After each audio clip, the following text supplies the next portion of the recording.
ওই ফুরফুরা শরীফে আপনার ন হুজুর পীর কেবলা রাহমাতুল্লাহ আলাইহি যিনি ছিলেন আল্লাহর একজন বিরাট বড় ওলি মানুষ। তো ফুরফুরা শরীফের ইসালে সওয়াব আপনারা জানেন যে এবছরে রমজানুল মোবারক মাসেই পড়েছে আপনার ওই যে বৃহস্পতি শুক্র আর শনিবার। তো এই জায়গায় ফুরফুরা শরীফে আপনারা যখন যাবেন ওই দরবার থেকে আপনারা ভিতরের দিকে একটা জায়গা আছে যেখানে ৪ শহীদান হুজুরের মাজার বলে। গিয়েছেন আপনারা? অনেকে হয়তো গিয়েছেন।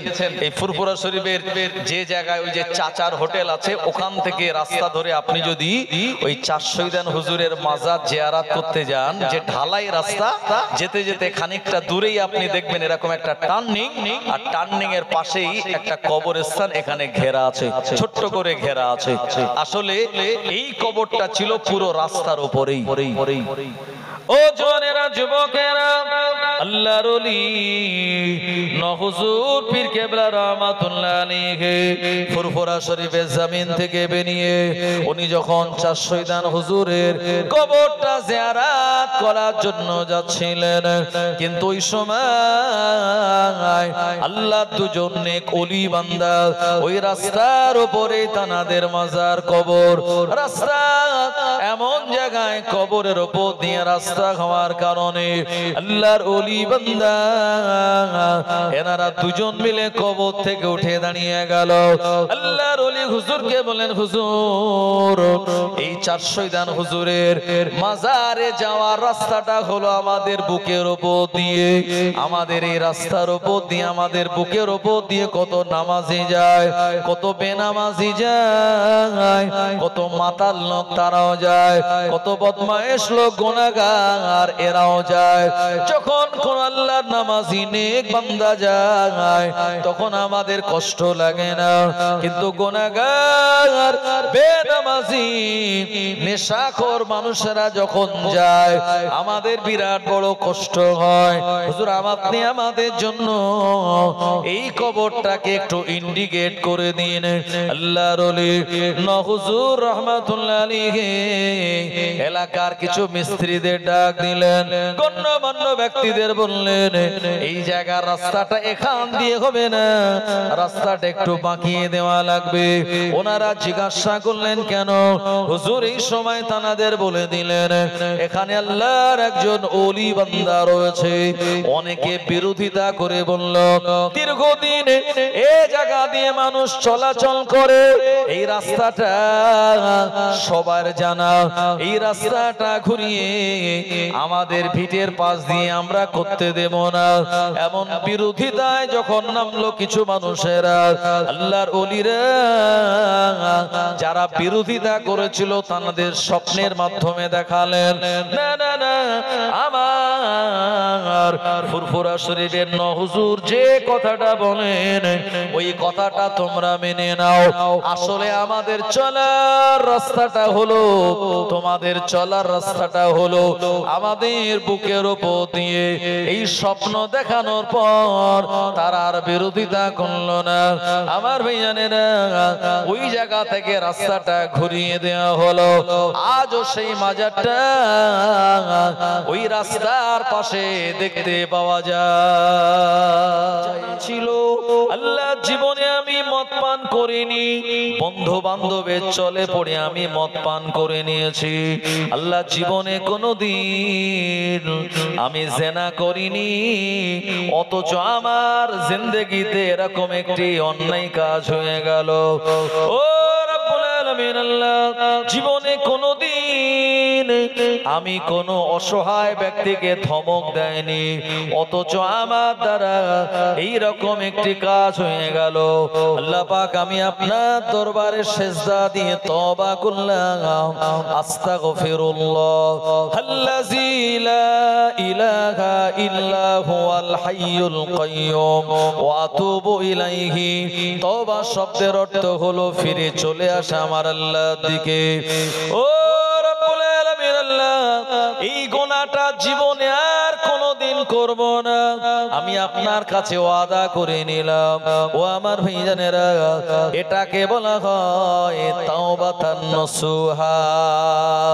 যে গুনাহ একবার করেছে তওবা করে নিল, জীবনে কোনোদিন ওই গুনার দিকে আর পা বাড়ালো না।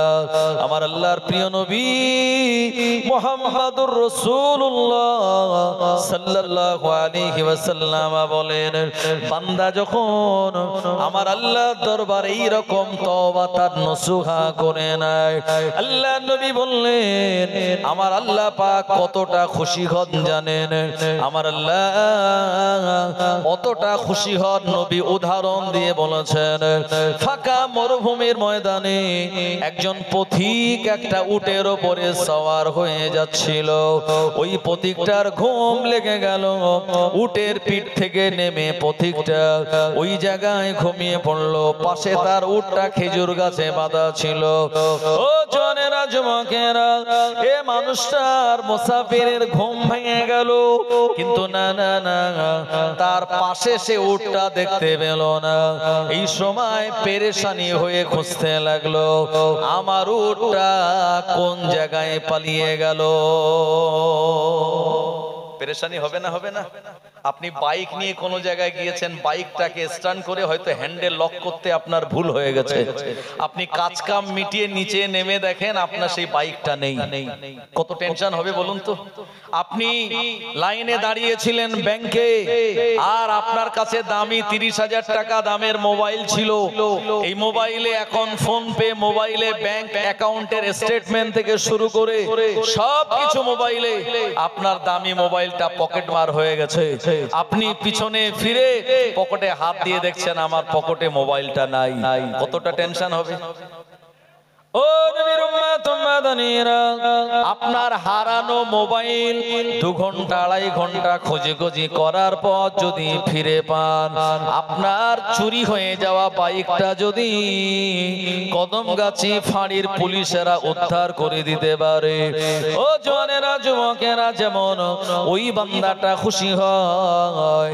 মুসাফির ব্যক্তি চলতে চলতে ঘুমিয়ে গিয়েছিল, রাস্তার পাশে উটটাকে রেখে দিয়ে ওই হারানো উট ফিরে পাওয়ার পর যতটা খুশি হয়ে যায়, আমার আল্লাহ রাব্বুল আলামিন তার থেকে আরো লক্ষ কোটি গুণে বেশি খুশি হন বান্দা কোন গুনাহ করার পর তওবা করে যদি আমার আল্লাহ দরবারে ফিরে আসে, আল্লাহ জীবনে কোনোদিন এই গুনাহ আমি আর করব না। আল্লাহ নবী জানিয়ে দিলেন এই তওবা করার কারণে আমার আল্লাহ তার জীবনে ওই গুনার বদলে যত গুনাহ হয়েছিল সব গুনাহগুলি আমার আল্লাহ মাফ করে দেন। আরো জোরে বলেন সুবহানাল্লাহ। হাজার হাজার টাকা চাঁদা দিয়েছেন আজকে এই জলসায়, আজকেও আপনারা দেবেন ইনশাআল্লাহ। আর আপনারা নিজেদের বাড়িতেও লোকজন এসেছে, সেখানেও হাজার হাজার টাকা খরচ হয়েছে মেহমানদারি করাতে। কথা ঠিক কিনা? একটা জলসা মানে এক একজনের কম বেশি 5-6, কারো 10,000, যে যেমন মানুষ তার তেমন খরচ। এই খরচটা করার পরে যদি কিছু সওয়াব আমাদের আমলনামায় যায়, তবে খরচটা করার সার্থকতা অর্জন হবে। আর 10,000, 12,000, 30,000 টাকা, 5,000, 7,000 টাকা খরচ হয়ে গেল, তার বদলাতে যদি আমাদের নামায় আমলে কিছু না যায়, তাহলে আমাদের সবটাই লস হবে কি হবে না? এই জন্য মনে রাখতে হবে, এই যে টাকাটা আমরা খরচ করলাম, নবীজি বলেছেন মেহমানদারি করা এটা হলো নবীজির সুন্নাত। এমনিতেই তো এখন মানুষজনের সময় নেই ভাই, লোকজন মারা গেলে তারপরে কুটুম বাড়ি কুটুম আসে। আর জলসা মাহফিল হলে আপনার মেয়েটারে, জামাইটাকে বা আত্মীয় স্বজন শ্বশুর বাড়ি দাওয়াত দিলেন, তারা আসলো। এই জলসা মাহফিল হলে আর মানুষজন ইন্তেকাল করলে তখন কিন্তু আত্মীয় স্বজন গণেরা আসে। তাই আগেকার যুগে যখন মানুষ মারা যেত, ওই যেদিন মারা যেত সেদিন খানা পিনার ব্যবস্থা থাকতো না, কিন্তু এখন যেদিন মারা যায় সেদিন গোশ বাদ দিয়ে ডাল আলুর ব্যবস্থা থাকে, সবজির ব্যবস্থা থাকে। কথা ঠিক কিনা? ইদানিং করে দেখছি, বললো আগেকার দিনে অন্তত গোশটাও বাদ থাকতো, এখন বলছে না, যেদিন মানুষ ইন্তেকাল করেছে সেই দিনেও তারা গোশ দিয়ে ভালো করে ডাল আলু গোশ সমেত রান্না করছে। আমি বললাম, প্রিয় নবী সাল্লাল্লাহু আলাইহি ওয়াসাল্লাম বলেছেন, কোন মানুষ যদি ইন্তেকাল করে শরীয়তের নিয়ম হলো ওই বাড়িতে মিনিমাম 3টে দিন শোক পালন করতে হবে। কি পালন করতে হবে? শোক পালন করতে হবে। আর যদি স্বামী কারোর মারা যায়, ওই বিবি স্বামী ইন্তেকাল করার জন্য 4 মাস 10 দিনের সে শোক পালন করবে। আমার ভাইজানেরা, সুতরাং এই শোকের দিন গোস্ত কেন? বলল হুজুর, এই আমার আব্বা ইন্তেকাল করেছে, যে লোক কুটুম গুলো এসছে, আমি যদি 4 দিনে বা 41 দিনে দাওয়াত দেই এরা আর আসবে না, তাই আজকে আব্বা মরে গিয়েছে, আর কি করা যাবে, এই জন্য আজকে যে তোর নতুন নতুন সব লোক কুটুম এসছে, তো একবারে গোস্তটা খাইয়ে দিচ্ছি। যে বলুন, এটা ঠিক সিস্টেম না ভুল সিস্টেম? ভুল। আপনার পরিবারে যখন কেউ ইন্তেকাল করবে, খবরদার 3 দিন পর্যন্ত আপনার আমার মুখে হাসি না থাকার কথা। ভালো মন্দ, গোশ মাছ ডিম এগুলি দূরে রাখা দরকার এবং শোক পালন করা দরকার। কারণ পৃথিবীর জমিন থেকে কোনো মানুষ যখন ইন্তেকাল করে, তার উপর দিয়ে কি হয়ে গেছে ওটা তিনি জানেন, যিনি বিদায় নিয়ে চলে গেলেন। ও আমার ভাইজানেরা, আল্লাহ নবী দিন দুনিয়ার বাদশাহ মুহাম্মদুর রাসূলুল্লাহ সাল্লাল্লাহু আলাইহি ওয়াসাল্লাম মদিনার জমিনে তিনি একটা জায়গায় বসে রয়েছেন। আল্লাহ নবী সাহাবে কেরামগণেরা হুজুরের সঙ্গে আছেন। এমন সময় কয়েকজন মানুষেরা একটা লাশ কাঁধে করে বহন করে নিয়ে আল্লাহ নবীর সামনে দিয়ে চলে যাচ্ছে। নবী আমার ওই লাশটা দেখার পরে বসেছিলেন, দাঁড়িয়ে উঠলেন। আল্লাহ নবী সাহাবীরা বললেন, ইয়া রাসূলুল্লাহ, হাবিবাল্লাহ, হুজুর এটা কোনো মুসলমানের লাশ নয়, হুজুর এটা ইহুদির লাশ। ইহুদিরা হলো মুসলমানদের সব থেকে বড় শত্রু। ওই ইহুদিদের লাশ দেখে আপনি কেন দাঁড়ালেন? আল্লাহ নবী বললেন, এ আমার সাহাবীরা, আমি কোন লাশ দেখে দাঁড়াইনি, কোন মানুষ দেখে আমি সম্মান করিনি। আমি দাঁড়িয়ে গিয়েছি একটাই কারণে, যে মানুষটাকে আমার সামনে দিয়ে নিয়ে যাওয়া হচ্ছে মৃত্যু নামক এক ভয়াবহ কঠিন যন্ত্রণা তার উপর দিয়ে বয়ে গেছে। আমি রাসূলুল্লাহ ওই মৃত্যুকে দেখে দাঁড়িয়ে গিয়েছি। এটা থেকে কি বুঝলেন? যে নবীজি মৃত্যুটাকেও তিনি রেসপেক্ট করেছেন, মৃত্যুর ব্যাপারে নবীজি তিনি সজাগ হয়েছেন। আজকে ইহুদি যে চলে যাচ্ছে তার উপর দিয়ে মৃত্যু এসেছিল বলে আজকে মানুষ থেকে সে লাশ হয়ে গেল। নবীজিও জানেন একদিন আমার উপরেও এই মৃত্যু নামক একেবারে চরম সত্য বিষয়টা চলে আসবে, সেই জন্য নবীজি দাঁড়িয়েছেন। কিন্তু আমরা কি মৃত্যুর ভয় করি ভাই? ও আমার ভাইজানেরা, ও জওয়ানেরা, যুবকেরা, এই জন্য আপনি যখন কোন কবর দেখবেন, হয় আপনি সেই কবরবাসীকে চেনেন বা না চেনেন, ওই কবরবাসীকে দেখে আপনি সালাম দেবেন। এটা নবীজির নির্দেশ। ও জওয়ানেরা, আপনি কোন এলাকার রাস্তা দিয়ে যাচ্ছেন, আপনি দেখতে পেলেন এই জায়গাতে কবর রয়েছে, আপনি তানাকে সালাম দিয়ে বলুন, আসসালামু আলাইকুম ইয়া আহলাল কুবুর, ইয়াগফিরুল্লাহু লানা ওয়া লাকুম ওয়া আনতুম সালাফনা ওয়া নাহনু বিল আসার। ও জওয়ানেরা, এর মানে হলো, এর মানে এটাই প্রমাণ হয়, আপনি আমি কবর দেখার পর এই কবরবাসীকে সালাম দিলাম মানে মনে প্রাণে গ্রহণ করে নিলাম। আজকে কবরবাসী যে কবরের ভিতরে অবস্থান করছে, ওই কবরে একদিনও আমাকেও চলে যাওয়া লাগবে। ও জওয়ানেরা, যুবকেরা, নবীর উম্মতেরা, জন্য প্রিয় নবী বললেন কোন কবরস্থান যে জায়গায় এই জায়গার সম্মানকে তোমরা রক্ষা করো, কবরস্থানের দিকে পেশাব করা যাবে না। যদি পাশে কবরস্থান থাকে আপনার যত জোরে পেশাব লাগুক না কেন, ওই কবরস্থানের পাশে যদি আপনি পেশাব করেন আপনার নামায় আমালে গুনাহ লেখা হবে।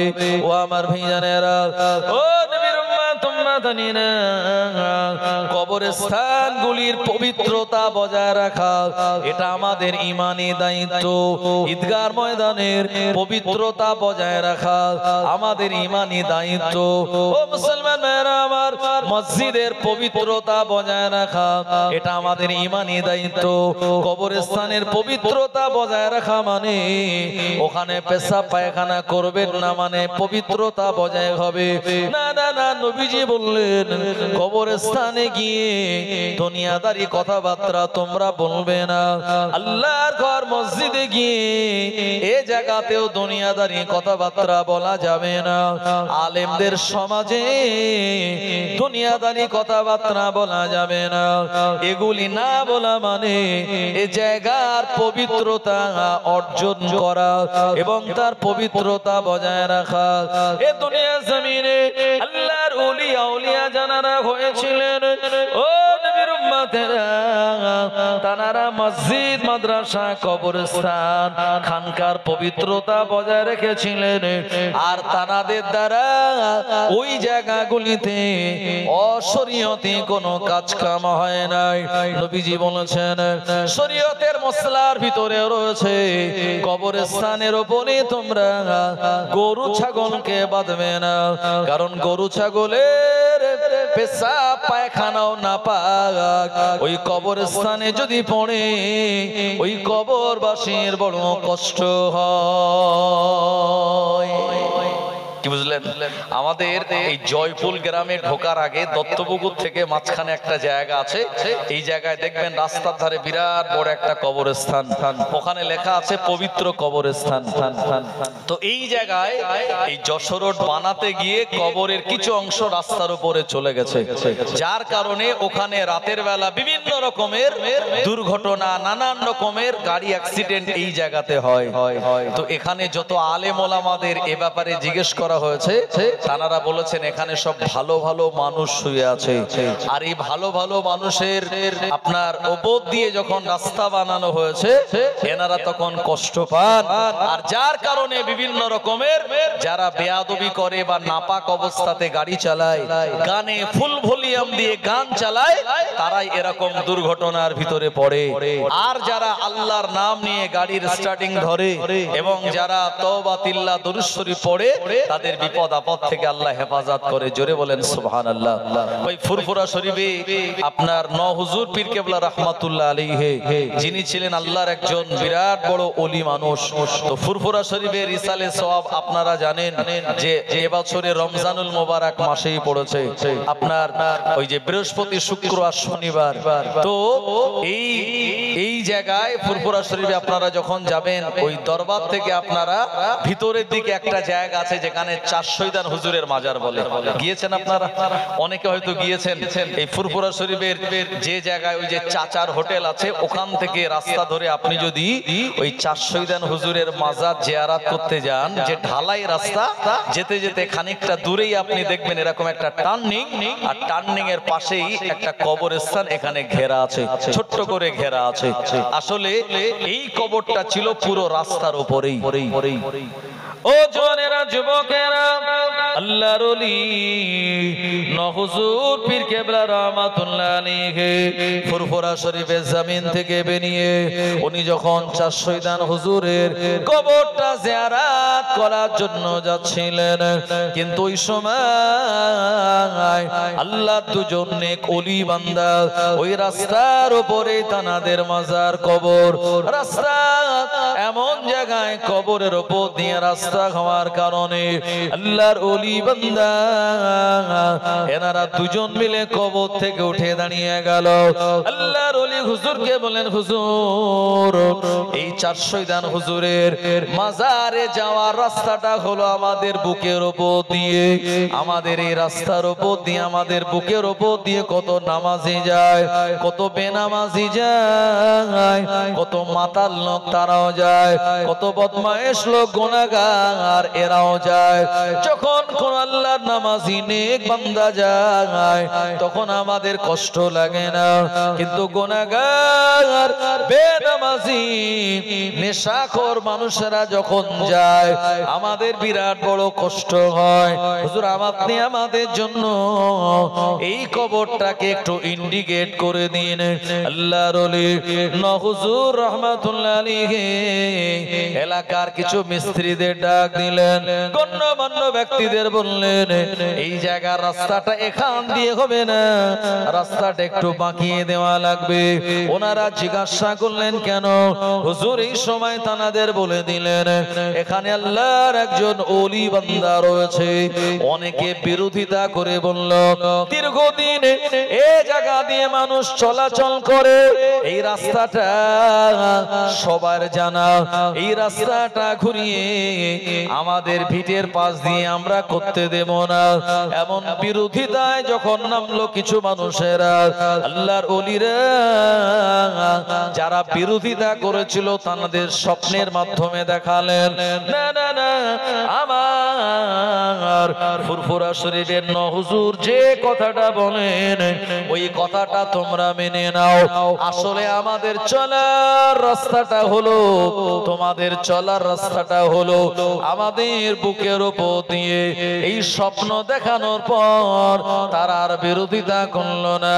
আমার ভাইজানেরা ওই জায়গা থেকে রাস্তাটা ঘুরিয়ে দেওয়া হলো। আজও সেই মাজারটা ওই রাস্তার পাশে দেখতে পাওয়া যায়। এর থেকে প্রমাণ হয় ঈমান নিয়ে আল্লাহর ওলি বান্দা হয়ে যদি আপনি আমি দুনিয়ার জমিন থেকে বিদায় নিতে পারি, আল্লাহ রাব্বুল আলামিন তানাদের মরণের পরেও তানাদের ইজ্জতকে রক্ষা করেন। জোরে বলেন সুবহানাল্লাহ। আমার ভাইজানেরা এইজন্য এই যে ফিলিস্তিন, যে ফিলিস্তিনের জমিনে আল্লাহর অসংখ্য নবী আলাইহিস সালামদের মাজার আছে, আছে না নাই? আমার ভাইজানেরা জাকারিয়া নবীর মাজার, ইউনুস নবীর মাজার, হুদ নবীর মাজার, সলে নবীর মাজার, মরিয়ম আলাইহিস সালামের মাজার, এই জায়গায় তারা ইহুদিরা এই জায়গাটাকে দখল করে নিয়ে বাইতুল মুকাদ্দাসকে তাদের ইবাদত গৃহ বানাতে চায়। মুসলমানেরা বলল এটা তো আমাদের সম্পত্তি, আমরা কেন তোমাদের দিতে যাব? আমার ভাইজানেরা ওরা নেবে এই টার্গেট তারা রাখলো। আমার ভাইজানেরা আজকে আমরা পরিষ্কার দেখতে পাচ্ছি আমেরিকার গদিতে যে লোকটা বসেছে নাম হলো তার ডোনাল্ড ট্রাম্প। এর আগেও বসেছিল এবং যখন সে জিতে গেল পরিষ্কার করে বলে দিল গাজাকে আমি উদ্ধার করে ইসরায়েলের হাতে তুলে দেব এবং গাজার যারা বাসিন্দা তাদের ইরাক, ইরান বা ইয়ামান এই পার্শ্ববর্তী যে দেশগুলি রয়েছে ওই দেশে তাদের পুনর্বাসন দেয়া হবে। হামাস কিন্তু হুঁশিয়ার দিয়েছে এই জায়গা আমাদের জায়গা, এই জায়গাতে আমরা অবস্থান করে আসছি, সুতরাং অন্য দেশে যাওয়ার কথা বললে আমরা তা ছেড়ে দেব না। 2 বছর টানা যুদ্ধ করার পর যারা এলাকা ছেড়ে বিভিন্ন জায়গাতে ছিল, আপনারা সংবাদ মাধ্যমে দেখেছেন সেই গাজার বাসিন্দারা নতুন করে তাদের সেই ভিটে মাটি যেখানে তাদের বাপ দাদার মাজার কবর, যে জায়গা তারা নিজেরা অবস্থান করেছে, যেখানে ভূমিষ্ঠ তারা হয়েছে, ওই জায়গাতে তারা আবার সব দলে দলে দলে দলে ফিরে আসছে। আমার ভাইজানেরা যখন এই ডোনাল্ড ট্রাম্প এই হুঙ্কার দিল এ সময় তখন আমার ভাইজানেরা আমার আল্লাহ রাব্বুল আলামিনের পক্ষ থেকে একটা গজব আযাব আল্লাহ দিয়েছিল আমেরিকার। আপনারা জানেন আমেরিকার ক্যালিফোর্নিয়ার লস অ্যাঞ্জেলেসে যেখানে বিরাট এক দাবানলের মাধ্যমে আগুন শুরু হলো, যে আগুনটা একটানা 6 দিন ব্যাপী চললো এবং সেই আগুনে লস অ্যাঞ্জেলেসের এই শহরের বিরাট বড় বড় বিল্ডিং বালাখানা এগুলি পুড়ে সব সরখার হয়ে গিয়েছে। শুধু তাই নয়, আগুন নয়, সঙ্গে এমন ঝোড়ো হাওয়া, আর হাওয়া লাগলে তো আগুনের প্রভাব বাড়বেই। তারা এই আগুনটাকে নেভাতে ব্যর্থ হয়েছিল। এরোপ্লেন দিয়ে, হেলিকপ্টার দিয়ে অগ্নি নিরোধক এই পদার্থ স্প্রে করে হাজার হাজার ফায়ার ব্রিগেডের গাড়ি নিয়েও তারা আগুন নেভাতে পারেনি। আল্লাহর যখন ইচ্ছা হয়েছে সেই আগুন নেভানো সম্ভব হয়েছে। সুতরাং মহান আল্লাহ রাব্বুল আলামিন তিনি আমাদের জন্য বলেন, ওয়ালা তাহিনু ওয়ালা তাহজানু ওয়া আনতুমুল আ'লাউনা ইন কুনতুম মুমিনিন।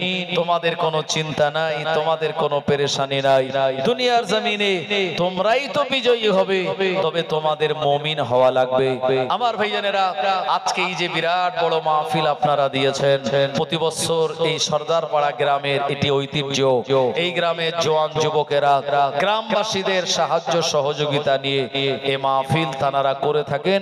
এবছরে মাশাআল্লাহ ফুরফুরা শরীফ থেকে আওলাদে মুজাদ্দিদুজ্জামান জনাব আলহাজ পীরজাদা হযরত মাওলানা মেহরাবউদ্দিন সিদ্দিকী সাহেব তিনি আসবেন, আমাদের কাছে অনেক গুরুত্বপূর্ণ তত্ত্ব ভিত্তিক তিনি আলোচনা রাখবেন এবং তানার এই আলোচনাগুলি শ্রবণ করে আমরা আমাদের বাস্তব জীবনে কাজে লাগিয়ে আমরা যেন আগামী রমজানুল মোবারক মাসের যে রোজাগুলি আসতেছে এই রোজার হক আদায় করতে পারি এবং রমজানের রোজাগুলি আমরা সঠিকভাবে রেখে আমরা যেন মুত্তাকি হতে পারি।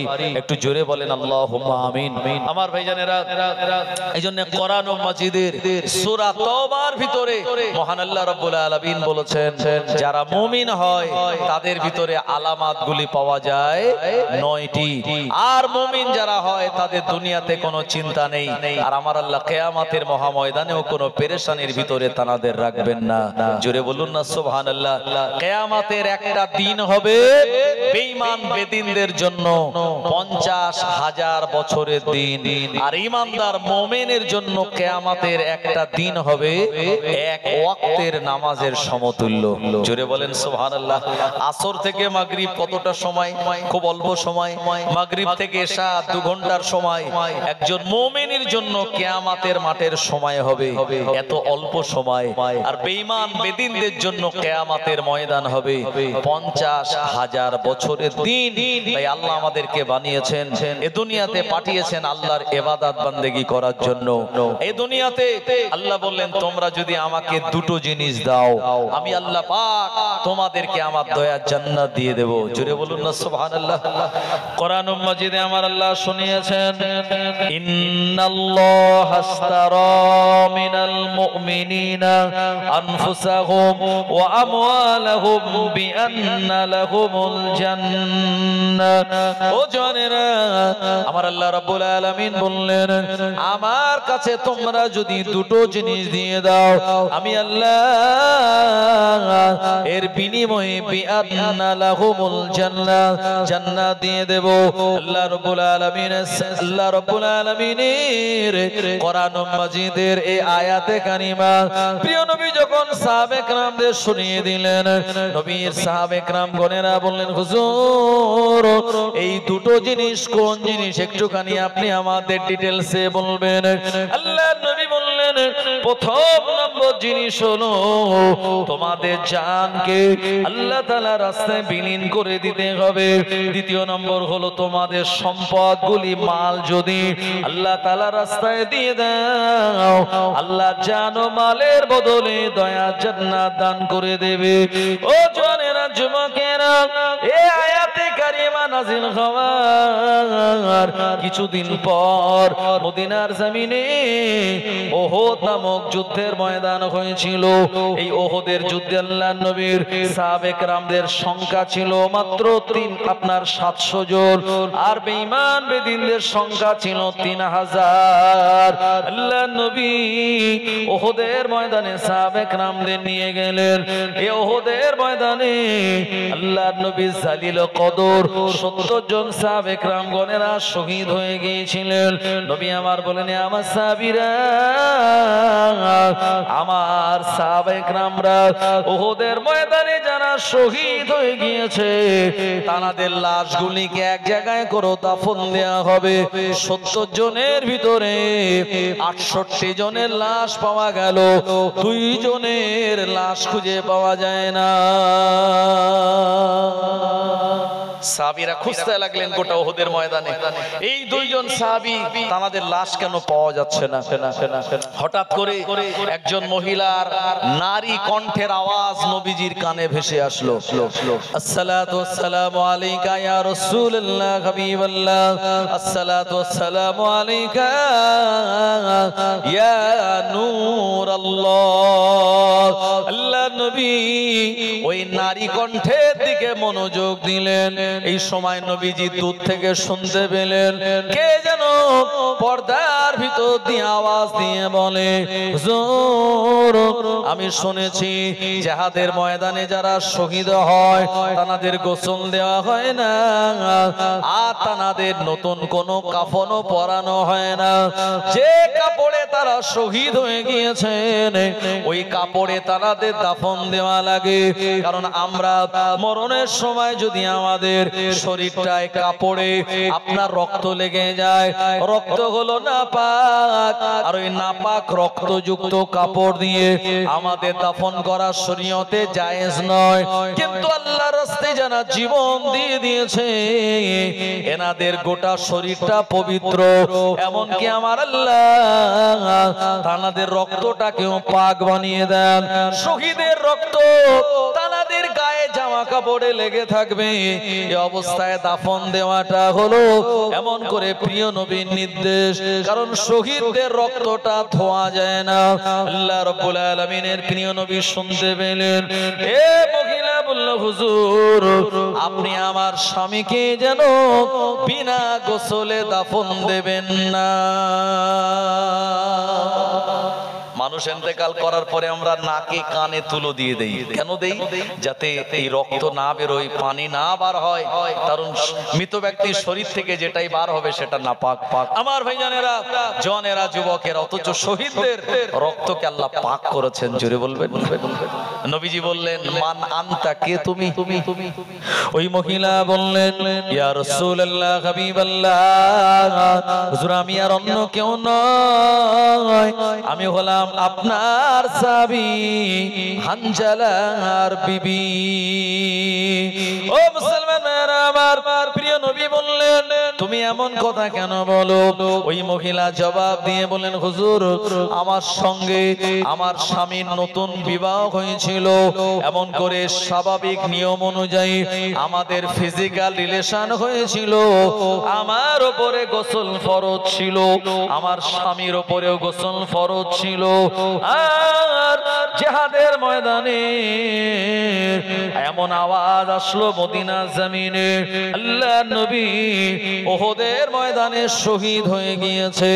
নবীজি আর নাই, কারণ সত্যি সত্যি উহুদের ময়দানে বেঈমান কাফেরেরা একটা গুজব রটিয়ে দিয়েছিল, মুহাম্মদ আর নাই, আমরা তার দাঁতটাকে শহীদ করে দিয়েছি, মানে তার শরীরটা রক্তাক্ত হয়ে গিয়েছে। ওই মুহাম্মদ ইবনে আব্দুল্লাহ দুনিয়া জমিন থেকে মারা গিয়েছে। ও আমার ভাইজানেরা, আল্লাহ নবী সাহাবীরা এই আওয়াজ উহুদের ময়দানে পাওয়ার পর এনারা তরবারি ফেলে দিয়েছিল, আর সবাই কাঁদতে লেগে গেল। আল্লাহ নবী নাই, কার জন্য, কার মহব্বতে আমরা লড়াই করব? ও নবীর উম্মত উম্মাদানিরা, এই সময় আল্লাহর নবীকে একজন সাহাবী আবু তালহা রাদিয়াল্লাহু আনহু পাহাড়ের উপরে নিয়ে চলে গিয়েছিলেন। আল্লাহর নবীর সময় বলছিলেন, এ উহুদ পাহাড় আমার জন্য তুই জায়গা করে দে। এটা বলার সঙ্গে সঙ্গে উহুদ পাহাড়টা কাঁপতে কাঁপতে আল্লাহর নবীর জন্য দুই দিকে বিভক্ত হয়ে গিয়ে আল্লাহর নবীর থাকার জন্য একটা জায়গা করে দিয়েছিল। আরো জোরে বলেন সুবহানাল্লাহ। ও নবীর উম্মতেরা, আল্লাহর নবী ওই পাহাড়ের দুই দিকে আপনার গলির ভিতরে যখন ঢুকে গেল, সাহাবীরা উহুদের ময়দানে নবীজিকে দেখতে না পেয়ে সাহাবীরা ঝরঝর করে কাঁদতেছিলেন। ওই মহিলাটা বলেন, হুজুর আমার স্বামী গোসল করতে যাবে, এমন সময় আওয়াজ আসলো আল্লাহর নবী আর নাই, নবীকে শহীদ করে দেয়া হয়েছে। এ কথাটা শোনার পর আমার স্বামী বললে, বিবি তরবারি দিয়ে দাও, আমি আর গোসল করব না, গোসল করতে গেলে আমার দেরি হয়ে যাবে। আমার স্বামী ঘরে আসলো খোলা তরবারি নিয়ে, আর আপনার মহব্বতে ভালোবাসায় ওই যুদ্ধের ময়দানে ঝাঁপিয়ে পড়েছিল। হুজুর আমি সংবাদ পেয়েছি আমার সেই নতুন বিবাহিত স্বামী হযরতে হানজালা উনি উহুদের ময়দানে শহীদ হয়ে গিয়েছে। হুজুর আপনি আমার স্বামীকে গোসল ছাড়া দাফন দেবেন না। আল্লাহ নবী বললেন, হে আমার সাহাবীরা, আমার হানজালার লাশটা তোমরা খুঁজে আনো। গোটা উহুদের ময়দান খোঁজা হলো, কিন্তু না না না, হযরতে হানজালা রাদিয়াল্লাহু আনহুর লাশ মোবারক খুঁজে পাওয়া যায় না। কোথায় গেল আমার সাহাবীর লাশ? নবীজি নিজে সাহাবে কেরামদের নিয়ে খুঁজতে লেগেছেন। অনেকক্ষণ খোঁজাখুঁজি করার পর উহুদের ময়দান থেকে একজন সাহাবী ছুটে এসেছে। ইয়া রাসূলুল্লাহ হাবিবাল্লাহ, ইয়া রাসূলুল্লাহ হাবিবাল্লাহ, হযরতে হানজালা রাদিয়াল্লাহু আনহুর লাশটা উহুদের ময়দানে খুঁজে পাওয়া গেল। তবে অবাক ব্যাপার, আসমান থেকে তো পানি নাই, উহুদের ময়দানে প্রচন্ড রোদ, অথচ হযরতে হানজালার গোটা চেহারাটা ভিজে। ও মুসলমান আমার প্রিয় নবী আমার সংবাদ শোনার পর ওই জায়গাতে নিজে গেলেন। ও মায়েরা বোনেরা, এই জায়গাতে যাওয়ার পর আল্লাহ নবী দেখতে পেলেন হযরতে হানজালা রাদিয়াল্লাহু আনহুর দাড়ি মোবারক দিয়ে, মাথা চুল দিয়ে আর আঙ্গুলের ডগা থেকে পানিগুলি টপ টপ টপ টপ করে পড়ছে। এ সময় প্রিয় নবীর চোখ মোবারক এমন করে অশ্রুজ্জ্বল হয়ে গেল। আল্লাহ নবী বললেন, এ আমার সাহাবীরা খুশি হও, আমার হানজালার শহীদ হয়ে যাওয়াতে, জীবন দেওয়াতে, আল্লাহর রাস্তায় জীবন বিলীন করে দেওয়ার জন্য আমার হানজালার উপরে আমার আল্লাহ এত রাজি খুশি হয়ে গিয়েছে। আমার হানজালার শরীরটা নাপাক ছিল বলে দুনিয়ার কোনো মানুষ নয়, আমার আল্লাহ তানার ফেরেশতাদের দিয়ে আসমানে তুলে নিয়ে জান্নাতি পানি দিয়ে গোসল করিয়ে দিয়েছে। আরো জোরে বলেন সুবহানাল্লাহ। নারায়ে তাকবীর, নারায়ে তাকবীর। সর্দারপাড়া গ্রামের বাৎসরিক ইসালে সওয়াব শ্রোতা বিন্দু উলামায়ে কেরাম সিলসিলায়ে হক মুজাদ্দিদু জামান, নারায়ে তাকবীর। দুরূদ শরীফ আল্লাহুম্মা সাল্লি আলা সাইয়্যিদিনা মাওলানা মুহাম্মদ ওয়া আলা আলিহি।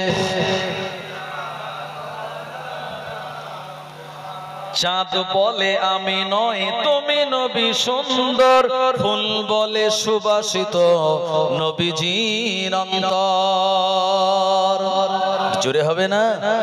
চাঁদ বলে আমি নয় তুমি নবী সুন্দর, ফুল বলে সুবাসিত নবীজির অন্তর। তারাদের দল বলে তুমি প্রিয় দরবে, মেঘ বলে জল হয়ে তুমি নবী সরবে, মানুষের কাছে তুমি রহমের বন্ধন, মানুষের কাছে তুমি রহমের বন্ধন। চাঁদ বলে আমি নয় তুমি নবী সুন্দর, ফুল বলে সুবাসিত নবীজির অন্তর। রোদ বলে খুশি মনে তুমি নবী শান্তি, শেষ করে দিলে তুমি ছিল যত ভ্রান্তি রাত বলে নূর ছিল রাসূলের দৃষ্টিতে দিন বলে তুমি সেরা মাবুদের সৃষ্টিতে আলোময় করে দিলে পৃথিবীর অন্ধকার আলোময় করে দিলে পৃথিবীর অন্ধকার চাঁদ বলে আমি নয় তুমি নবী সুন্দর ফুল বলে সুবাসিত নবীজির অন্তর লা ইলাহা ইল্লাল্লাহ লা ইলাহা ইল্লাল্লাহ লা ইলাহা ইল্লাল্লাহ মুহাম্মাদুর রাসূলুল্লাহ। আমার ভাইজানেরা হযরতে হানজালা রাদিয়াল্লাহু আনহু জীবন দিয়ে দিয়েছেন আল্লাহর জন্য। আমার আল্লাহর ফেরেশতারা আসমানে তুলে তানাকে গোসল দিয়েছেন। সুবহানাল্লাহ বলেন। কি মর্যাদা ছিল তানাদের।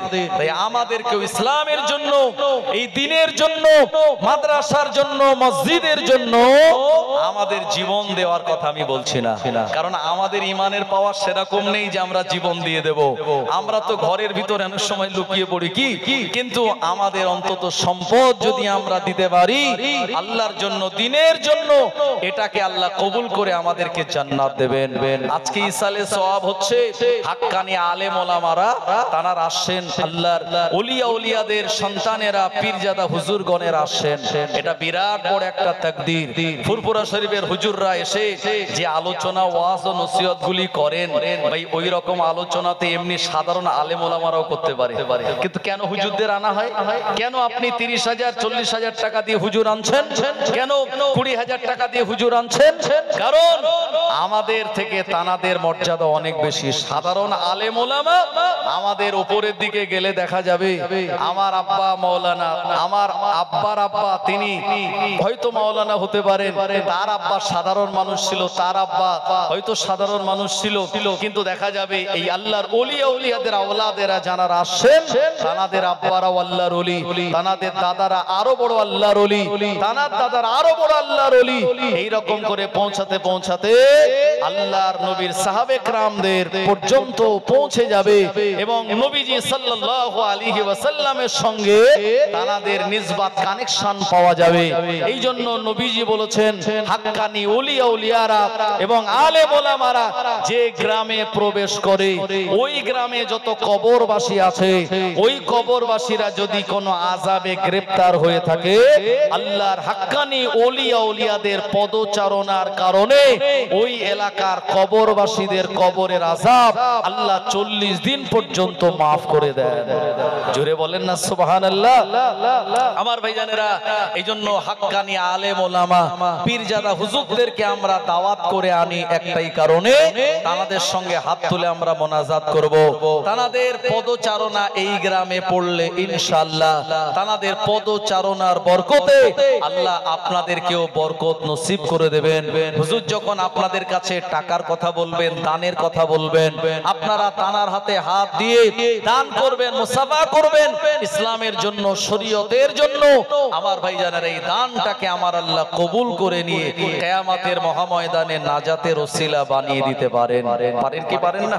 কারণ দান করলে বিরাট বড় সওয়াব নেকি আছে না নাই? নবীজি বলেছেন যারা দান করে বড় বড় রোগ অসুখ বিসুখ থেকে আল্লাহ তাদের দূরে সরিয়ে দেয়।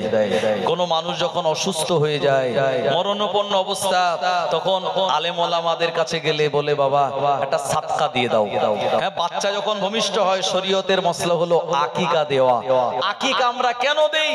আকিকা দেই ওই বাচ্চাটার বড় বড় রোগ থেকে আল্লাহ যেন বাঁচিয়ে দেয়।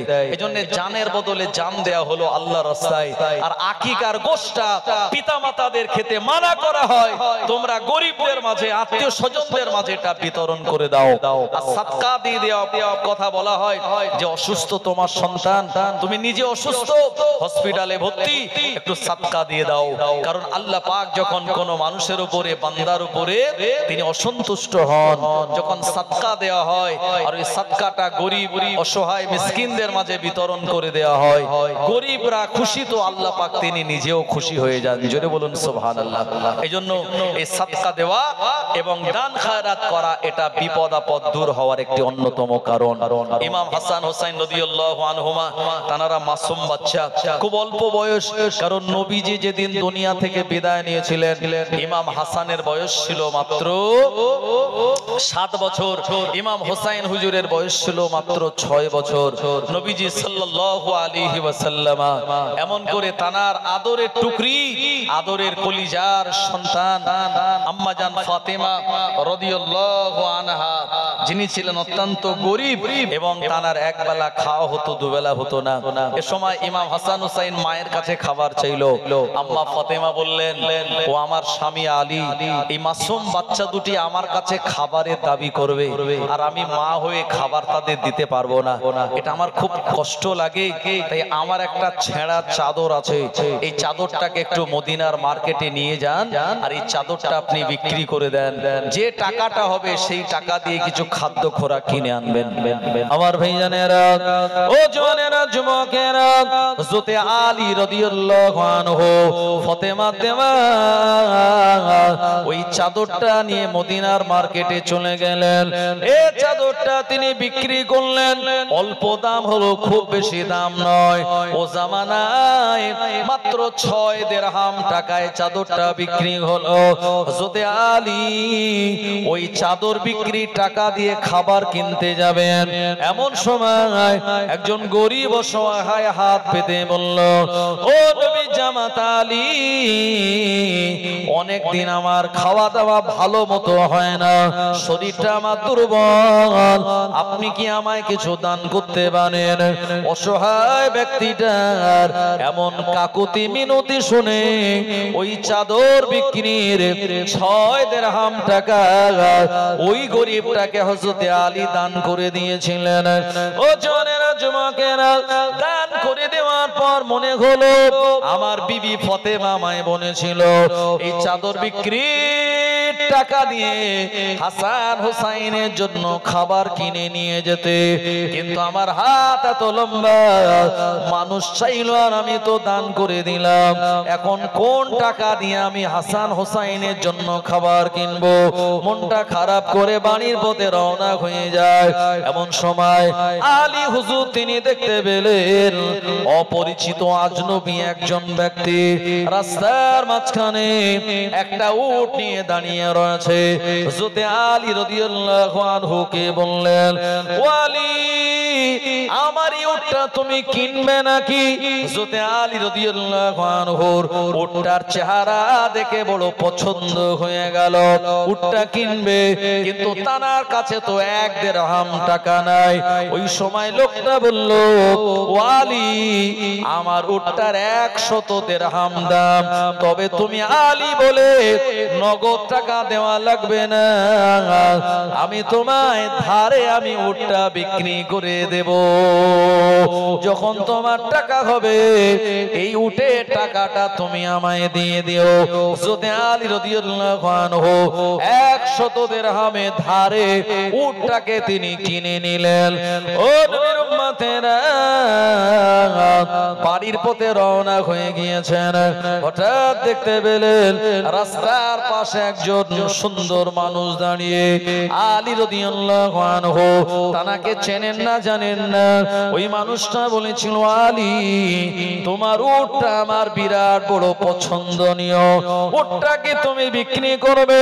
হযরত আলী রাদিয়াল্লাহু আনহু জবাব দেওয়ার আগে লোকটা বলল, এই সুন্দর উটটা আমার কাছে পছন্দনীয়, উটটা যদি বিক্রি করেন আমি নগদে 150 দিরহাম আপনাকে দাম দেব।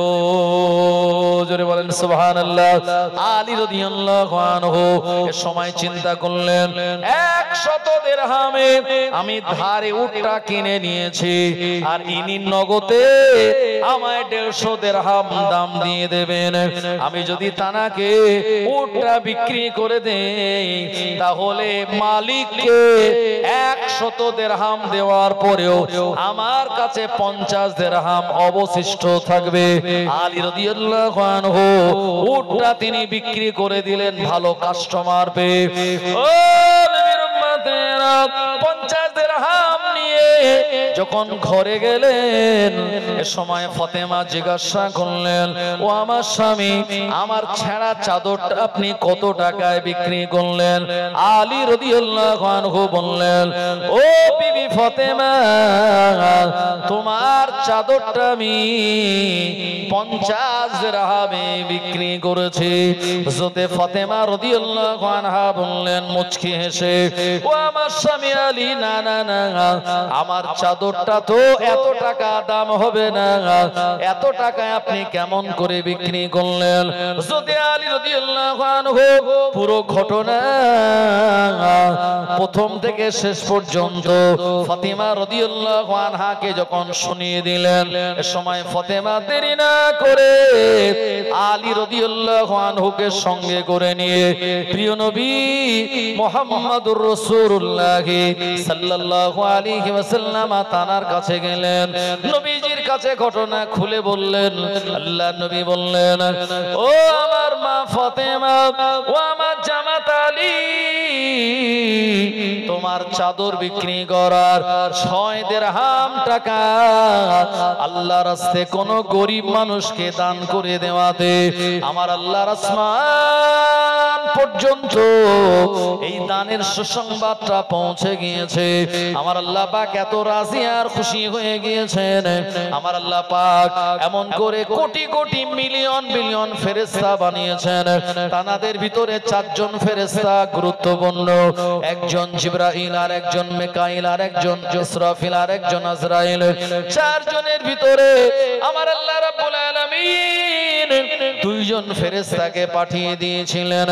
ও বাবা আমার জামাত আলী, যিনি তোমার কাছে 100 দিরহামে ভারী উটটা বিক্রি করে দিয়েছিল, উনি দুনিয়ার কোনো মানুষ নন, উনি হলেন আল্লাহ তাআলার ফেরেশতা জিবরাইল আলাইহিস সালাম। আর যিনি 150 দিরহাম নগদ টাকা দিয়ে উটটাকে কিনে নিয়েছে, উনি আল্লাহ তাআলার এমন একজন ফেরেশতা যিনি মেঘগুলো এক জায়গা থেকে আরেক জায়গায় নিয়ে যান এবং মানুষেরা যখন দানা বসায় ওখান থেকে চারাগুলি বের করা ডিপার্টমেন্টের দায়িত্ব আল্লাহ যাকে দিয়েছেন, উনি হলেন আল্লাহর ফেরেশতা মিকাইল আলাইহিস সালাম। তিনি 150 দিরহাম নগদে তোমার কাছ থেকে কিনে নিয়েছেন উটটা। ও ফাতেমা, এই দানকারী আলীকে আমার আল্লাহ এত পছন্দ করে নিয়েছে, 6 দিরহাম দান করার কারণে আমার আল্লাহ তার বদৌলতে 44 দিরহাম আল্লাহর সঙ্গে ব্যবসাতে তানার লাভ দিয়েছেন। জোরে বলুন, একটু জোরে বলুন। এই যে ইসালে সওয়াবে জলসা মসজিদ মাদ্রাসায় আপনি দান করেন, মনে রাখুন আপনি দান করলেন মানে আল্লাহর সঙ্গে ব্যবসা করার জন্য এই টাকাটা আপনি ইনভেস্ট করলেন। এই টাকাটা আপনি যা দেবেন তার 5-7 ডবল 10 ডবল আমার আল্লাহ আপনার কাছে এমন ভাবে ফিরিয়ে দেবে আপনি তা বুঝতে পারবেন না। আর একটা বড় জিনিস হবে, বড় বড় বিপদ আপদ আপনার আমার থেকে দূরে চলে যাবে। নবীজি বলেছেন as-সাদাকাতু রাদ্দুল বালা, দান খায়রাত করলে বালা মুসিবতগুলি দূর হয়ে যায়। আমার ভাইজানেরা, ও নবীর উম্মতেরা, আমরা আল্লাহর বান্দা, শুধু আল্লাহর বান্দা নয়, আল্লাহ আমাদের আশরাফুল মাখলুকাত করেছেন, আমাদেরকে আখিরি জামানার নবীর উম্মত করেছেন। আমাদের কাছে আল্লাহ তাআলার পাক কালামুল্লাহ কোরআন মাজিদকে রেখে দিয়েছেন। এমন করে জিবরাইল আলাইহিস সালাম প্রিয় নবীর কাছে এসে প্রশ্ন করে বললেন, ইয়া রাসূলুল্লাহ, ইয়া হাবিবাল্লাহ, হুজুর আমি জিবরাইল আপনার কাছে 24,000 বার এসেছি, আদম শফিউল্লাহ থেকে ঈসা রুহুল্লাহ পর্যন্ত, এবং আপনি পর্যন্ত আমার দায়িত্ব আল্লাহ দিয়েছেন আল্লাহ তাআলার পক্ষ থেকে। আর মানুষের কাছে নয়, আল্লাহর নবীদের কাছে ওহী আর বাণী পৌঁছে দেওয়া এই দায়িত্ব আমার উপরে ছিল। আপনি তো দুনিয়ার জমিন থেকে বিদায় নেবেন। প্রিয় নবী বললেন, ও জিবরাইল, আমি দুনিয়ার জমিন থেকে বিদায় নেব, আমার আল্লাহ আমায় ডাক দিয়ে আমায় তুলে নেবেন, তবে আমার পরে তো আর কোনো নবী আসবে না। আর নবী যদি না আসে তাহলে তোমারও তো দায়িত্ব শেষ হয়ে যাবে। আমি রাসূলুল্লাহ আমার ওফাতের পর এ দুনিয়ার জমিনে তুমি কি আবার কোনোদিন আসবে নাকি? জিবরাইল আলাইহিস সালাম বললেন, ইয়া রাসূলুল্লাহ, ইয়া হাবিবাল্লাহ, আপনার ওফাতের পর আর কিয়ামতের আগে আমি এ দুনিয়ার জমিনে টোটাল 10 বার আসব। তবে ওই সময় যখন আমি 10 বার আসব আর দেওয়ার জন্য আসব না, এই দুনিয়া থেকে আপনার উম্মতের কাছ থেকে 10টা জিনিস আমি তুলে নিয়ে চলে যাব। প্রিয় নবী বড় আগ্রহের সঙ্গে জিজ্ঞাসা করলেন, ও জিবরাইল, আমি নবী দুনিয়া জমিন থেকে বিদায় নেওয়ার পর আমার উম্মতের কাছ থেকে কোন 10টা জিনিস তুমি তুলে নিয়ে চলে যাবে, একবার তুমি আমায় শুনিয়ে দাও। এই সময় জিবরাইল আলাইহিস সালাম বললেন, ইয়া রাসূলুল্লাহ, ইয়া হাবিবাল্লাহ, আপনার উম্মতের কাছ থেকে প্রথম নম্বরে আমি যে জিনিসটা আল্লাহর হুকুমে তুলে নিয়ে যাব ওটির নাম হলো বরকত। মানুষের খাদ্যে টাকা পয়সায় বরকত থাকবে না, সময়ের ভিতরে বরকত থাকবে না, মানুষ জীবনে বরকত পাবে না। এই বরকত তো সবার কাছ থেকে তুলে নিয়ে যাব না। যারা ইমানদার, যারা পরহেজগার, যারা আল্লাহওয়ালা, যারা নামাজি, যারা রোজাদার, যারা আল্লাহর নেক বান্দা, শরীয়ত মেনে যারা চলবে তাদের কাছে বরকত থাকবে। আর যারা শরীয়ত গুলি মানবে না এদের কাছ থেকে আমার আল্লাহর হুকুমে আমি বরকত গুলি তুলে নিয়ে চলে যাব। সেই বরকতগুলি আমাদের কাছে আছে ভাই। ভাই ভাই আগে যে বরকত ছিল সেই বরকত কিন্তু আজ আর নাই।